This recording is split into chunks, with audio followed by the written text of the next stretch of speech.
ফারাক্কার বাঁধ খুলে দেওয়ায় ভারত থেকে নেমে আসা উজানের ঢল আর টানা বৃষ্টিতে পদ্মা নদীর পানি বৃদ্ধি অব্যাহত থাকায় চাঁপাইনবাবগঞ্জের চরাঞ্চল নির্মাঞ্চল প্লাবিত হয়েছে। এতে জেলা সদর ও শিবগঞ্জ উপজেলার নির্মাঞ্চলের প্রায় 20,000 পরিবার পানিবন্দী হয়ে পড়েছে।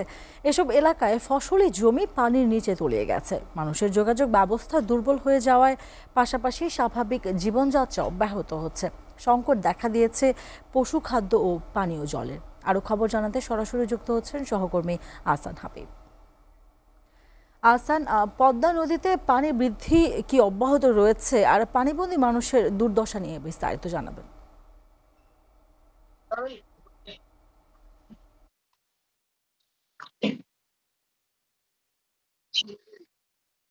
এবার আমি চাঁপাইনবাবগঞ্জে আছি, যেখানে বন্যা কবলিত এলাকা। এখানে সামনে যে রাস্তাটি দেখা যাচ্ছে, এই রাস্তাটি প্রায় 4 কিলোমিটার সম্পূর্ণভাবে ডুবে গেছে। আমরা যে শুনেছি বুঝেছি, যেটা আসলে বন্যা পরিস্থিতি বলা যায় বিপদসীমার কাছাকাছি সই করছে। আজকে 42 সেন্টিমিটার নিচ দিয়ে প্রভাবিত হচ্ছে। কিন্তু 6 দিন আগে চাঁপাইনবাবগঞ্জের এসে বানভাসী প্রায় 20,000 মানুষের যে দুর্দশা, তাদের কপাল ছুঁয়েছে, বিড়ম্বনা ছুঁয়েছে অনেক আগে থেকে। এইসব মানুষদের বিভিন্ন সময় বিভিন্ন ভাবে সহায়তা করছেন প্রশাসন সহ বিভিন্ন সংস্থা এবং ব্যক্তি উদ্যোগে চেষ্টা করা হচ্ছে। চাঁপাইনবাবগঞ্জে প্রায় 5টি ইউনিয়ন, প্রায় 20,000 মানুষ বন্যা কবলিত হয়েছে। সবচেয়ে পরিস্থিতি হচ্ছে এই চাঁপাইনবাবগঞ্জের যে বন্যা এবং ভাঙন রোধে নদী তীরবর্তী কাজ করতে গিয়ে এখানে প্রায় 5,000 কোটি টাকা 20 বছরে খরচ হয়েছে, কিন্তু সবই গেছে সব গোল্লায়। এসব টাকা বা বরাদ্দ সব নদীগর্ভে বিলীন হয়ে গেছে। রাষ্ট্রীয় সম্পদ, রাষ্ট্রীয় টাকাগুলি এখানে কোনো কাজে আসেনি। আমরা দেখতে পাচ্ছি যে এখানে চাঁপাইনবাবগঞ্জে একজন এখানে উদ্যোক্তা এবং সমাজসেবী বিশিষ্ট ব্যবসায়ী, উনি এখানে ত্রাণ বিতরণের জন্য আসছেন। আমরা সরাসরি তার কাছ থেকে যদি একটু জানতে চাই যে আজকে পরিস্থিতিতে আপনি কি উদ্যোগ নিয়েছেন, একটু বলবেন যদি। ধন্যবাদ আহসান হাবিব।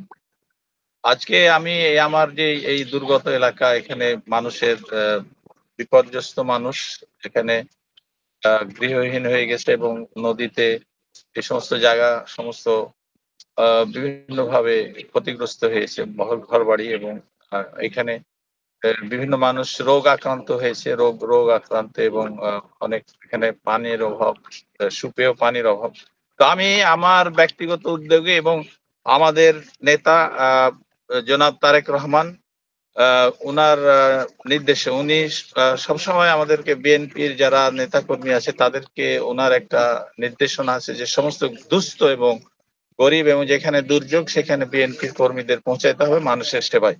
তারই অংশ হিসেবে আজকে আমি আমার এই যে 3টি ইউনিয়নের এই যে বিপর্যস্ত মানুষ নদী এই যে প্লাবিত হয়ে গেছে, সেখানে আমার ব্যক্তিগত উদ্যোগে আমরা চিকিৎসা সেবা দেওয়ার জন্য এবং বিনামূল্য ওষুধ এবং কিছু শুকনো খাবার আমরা পৌঁছে দেওয়ার প্রয়াসে আজকে এখানে এসেছি, এবং এখানে আমরা একটু পরে আমাদের এই কার্যক্রম শুরু করব। ধন্যবাদ। আপনি ব্যক্তিগতভাবে যে এখানে প্রথম আমরা দেখলাম যে কোনো রাজনৈতিক ব্যক্তিগুলো যেমন এখানে আসেনি, তেমন কোনো বিভিন্ন প্রতিষ্ঠানগুলো কিন্তু আসেনি। আমরা চেয়েছি যে এইসব ব্যক্তিগুলো যদি এই জরুরি মুহূর্তে মানুষের ত্রাণ কাজে সাহায্যে এগিয়ে না আসে। এখানে খাদ্য পানীয়র অভাব দেখা দিয়েছে, অনেক টিউবওয়েল ডুবে গেছে, এখানে প্রায় 40টি শিক্ষা প্রতিষ্ঠান বন্ধ হয়ে গেছে। এইসব শিক্ষা প্রতিষ্ঠানে লেখাপড়া ব্যাহত হচ্ছে। এলাকা মানুষের দাবি যে চাঁপাইনবাবগঞ্জে একমাত্র এই যে বেড়ি বাঁধটি যদি 35 কিলোমিটার বেড়ি বাঁধ না থাকতো, তাহলে বন্যায় কিন্তু সমস্ত আরো প্রায় 1 লক্ষ মানুষ তলিয়ে যেত। এখন বেড়ি বাঁধটি সংরক্ষণের জন্য ব্যবস্থা নেওয়া হয়েছে, এবং সবচেয়ে বিপদ যে এই আগামী কয়েকদিন বৃষ্টিপাতের সম্ভাবনা আছে, এবং বৃষ্টিপাত যদি এখানে হয় তাহলে বন্যা আরো বাড়বে। এবং এখানে পানি উন্নয়ন বোর্ড বলেছে যে বন্যা আর 2-1 দিন বাড়তে পারে, তারপরে কিন্তু নেমে যেতে পারে। কিন্তু নামার পরেও যে শঙ্কা আছে যে মানুষের কর্দমাক্ত জায়গায় বসবাসের রল উপযোগী এবং নদীর কিনারটি ভেঙে যাওয়া বা কেটে যাওয়া, এইসব যদি নদী গর্ভে এইসব জমি বিলীন হয়ে যায় তাহলে হাজার হাজার বিঘা কয়েক বছর ধরে যেমনি কাটছে তেমনি আবার কাটা শুরু হয়ে যাবে। আপনার অবগতির জন্য আবার একটু জানিয়ে রাখি যে এখান থেকে প্রায় 30 কিলোমিটার পশ্চিম দিকে ভারতের ফারাক্কাবাদ, এই ভারতের ফারাক্কাবাদের কারণে কিন্তু বন্যা পরিস্থিতি আরো অবনতি ঘটেছে। আমরা চাই না যে আর কোনো অবনতি ঘটুক। এটি ছিল সর্বশেষ পরিস্থিতি।